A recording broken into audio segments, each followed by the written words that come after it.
28 Indian flag vessels. External affairs minister. दुनिया के सबसे खतरनाक समुद्री इलाकों में से एक, और इसी इलाके में फंसे हुए हैं भारत के 28 जहाज। इन जहाजों पर सवार है 778 भारतीय नाविक, जो इस समय फारस की खाड़ी में तनाव के बीच में इंतजार कर रहे हैं। लेकिन इस पूरे संकट के बीच में भारत की एक बड़ी कूटनीतिक पहल भी सामने आई है। भारत के विदेश मंत्री डॉक्टर एस जयशंकर और ईरान के विदेश मंत्री सैयद के बीच में हुई फोन पर बातचीत के बाद भारतीय जहाजों को स्ट्रेट ऑफ हॉर्मुज से सुरक्षित गुजरने की अनुमति मिल गई है। लेकिन सवाल अब भी यही बना हुआ है कि आखिर ये 28 भारतीय जहाज फारस की खाड़ी में क्यों और कैसे फंसे, और भारत सरकार इन्हें सुरक्षित निकालने के लिए क्या एक्शन बना रही है। भारतीय ध्वज वाले ये 28 जहाजों की निगरानी के लिए क्या क्या एक्शन प्लान तैयार कर लिया गया है, आइए इसे जानते हैं।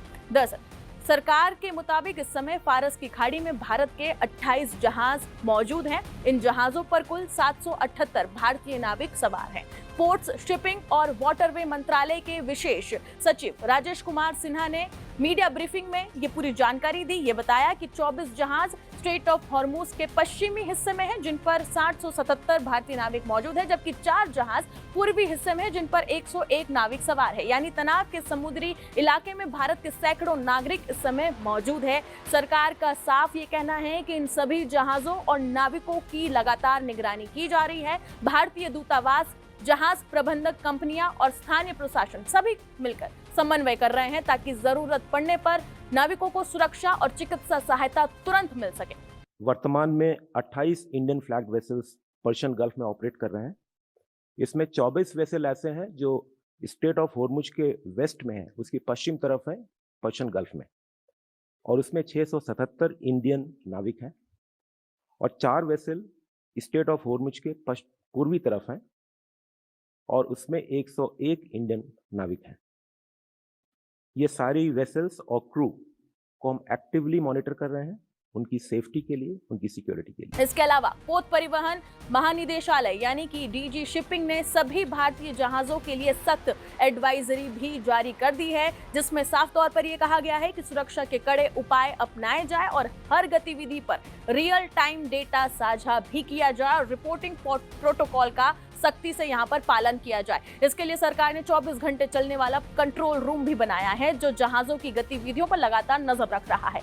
MEA ने क्या बताया, अब उसे समझिए। आज विदेश मंत्रालय की प्रेस ब्रीफिंग में विदेश मंत्रालय के प्रवक्ता रणधीर जायसवाल ने भी इस मुद्दे पर जानकारी दी। उन्होंने बताया कि भारत सरकार इस पूरे मामले को लेकर ईरान के साथ लगातार संपर्क में है। उन्होंने कहा कि विदेश मंत्री डॉक्टर एस जयशंकर और ईरान के विदेश मंत्री सैयद के बीच में हुई बातचीत के बाद में ईरान ने यह आश्वासन दिया है कि भारतीय जहाजों को स्ट्रेट ऑफ हॉर्मुज से सुरक्षित गुजरने दिया जाएगा। उनका पूरा बयान अब आप सुनिए। External affairs minister spoke to his counterpart in Iran, and I have given you the details that I just shared.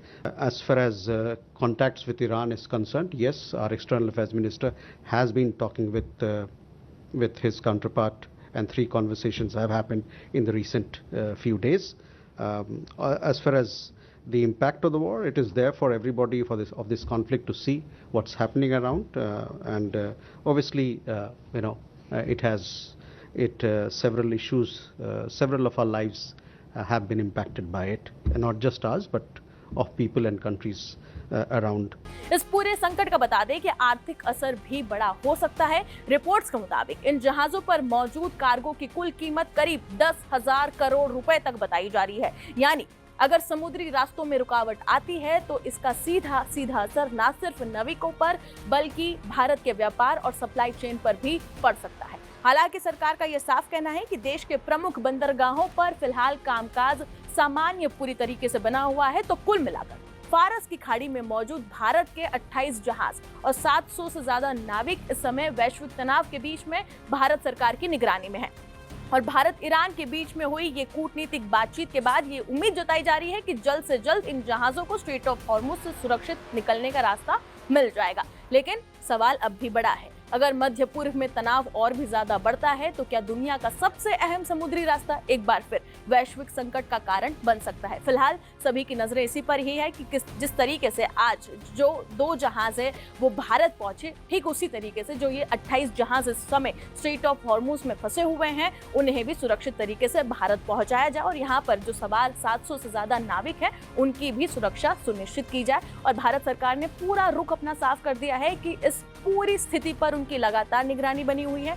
Doctor S Jaishankar की बातचीत ईरान के विदेश मंत्री से लगातार जारी है और इस पूरे तनाव वाली स्थिति पर सभी की नजरें भी बनी हुई हैं। कंट्रोल रूम तैयार है, हर तरीके से मॉनिटरिंग की जा रही है, सभी तरीके से निगरानी की जा रही है और इन 28 जहाजों पर जिन पर भारतीय तिरंगा इस समय फहर रहा है, इस समय भारतीय ध्वज दिख रहा है, उनकी लगातार मॉनिटरिंग की जा रही है ताकि किसी भी तरीके की कोई भी पैनिक सिचुएशन आए, कोई भी अगर चिकित्सा की मदद भी लगे तो उन्हें तुरंत मदद भेजी जाए। तो फिलहाल तनाव की स्थिति में भारत सरकार ने अपनी स्थिति पूरी तरीके से साफ कर दी है, स्पष्ट कर दी है कि घबराने की बात नहीं है। सभी तरीके से यहाँ पर लगातार मॉनिटरिंग की जा रही है, सुरक्षा सुनिश्चित की जा रही है और जल्द ही कूटनीति के रास्ते जिस तरीके से आज एक बड़ी सफलता भारत को मिली उसी तरीके से इन 28 जहाजों के लिए भी